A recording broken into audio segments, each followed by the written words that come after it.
ಗ್ರಾಮ ಪಂಚಾಯಿತಿಗಳಿಗೆ ಆಡಳಿತಾಧಿಕಾರಿ ನೇಮಕಕ್ಕೆ ಸರ್ಕಾರದ ಆದೇಶ. ರಾಜ್ಯದಲ್ಲಿನ ಗ್ರಾಮ ಪಂಚಾಯಿತಿ ಸದಸ್ಯರ ಅವಧಿ ಮುಕ್ತಾಯ ಹಂತಕ್ಕೆ ತಲುಪಿರುವ ಹಿನ್ನೆಲೆ ಕರ್ನಾಟಕ ಸರ್ಕಾರ ಮಹತ್ವದ ಆದೇಶ ಹೊರಡಿಸಿದೆ.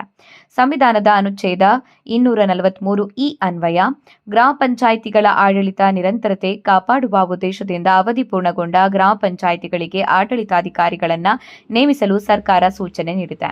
ಗ್ರಾಮೀಣಾಭಿವೃದ್ಧಿ ಮತ್ತು ಪಂಚಾಯತ್ ರಾಜ್ ಇಲಾಖೆ ಕಾರ್ಯದರ್ಶಿಯವರ ಸಹಿಯೊಂದಿಗೆ ಹೊರಡಿಸಿರುವ ಈ ಆದೇಶದಂತೆ ರಾಜ್ಯದ ಎಲ್ಲ ಜಿಲ್ಲಾಧಿಕಾರಿಗಳು ತಮ್ಮ ವ್ಯಾಪ್ತಿಯ ಗ್ರಾಮ ಪಂಚಾಯಿತಿಗಳಿಗೆ ತಕ್ಷಣವೇ ಆಡಳಿತಾಧಿಕಾರಿಗಳನ್ನು ನೇಮಕ ಮಾಡಬೇಕು ಎಂದು ಸೂಚಿಸಲಾಗಿದೆ. ಆದೇಶದಲ್ಲಿ ಸ್ಪಷ್ಟವಾಗಿ ತಿಳಿಸಿರುವಂತೆ 2026-31 ಅವಧಿಗೆ ಗ್ರಾಮ ಪಂಚಾಯಿತಿಗಳ ಚುನಾವಣೆ ನಡೆಯುವವರೆಗೂ ಆಡಳಿತಾಧಿಕಾರಿಗಳು ಪಂಚಾಯಿತಿಯ ದೈನಂದಿನ ಕಾರ್ಯನಿರ್ವಹಣೆ, ಅಭಿವೃದ್ಧಿ ಯೋಜನೆಗಳ ಅನುಷ್ಠಾನ ಹಾಗೂ ಹಣಕಾಸು ನಿರ್ವಹಣೆಯ ಹೊಣೆಗಾರಿಕೆಯನ್ನು ವಹಿಸಿಕೊಳ್ಳಲಿದ್ದಾರೆ. ಪಂಚಾಯತ್ ರಾಜ್ ಕಾಯ್ದೆ 1993ರ ಸೆಕ್ಷನ್ 41 ಹಾಗೂ 42ರ ಪ್ರಕಾರ ಆಡಳಿತಾಧಿಕಾರಿಗಳಿಗೆ ಅಗತ್ಯ ಅಧಿಕಾರವನ್ನು ವಹಿಸಲು ಸೂಚಿಸಲಾಗಿದೆ.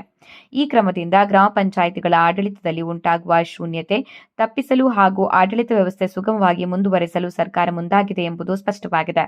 ಆದೇಶದ ಪ್ರತಿಯನ್ನ ರಾಜ್ಯದ ಎಲ್ಲ ಜಿಲ್ಲಾಧಿಕಾರಿಗಳು, ಸಂಬಂಧಿತ ಇಲಾಖೆಗಳು ಹಾಗೂ ಹಿರಿಯ ಅಧಿಕಾರಿಗಳಿಗೆ ರವಾನಿಸಲಾಗಿದೆ.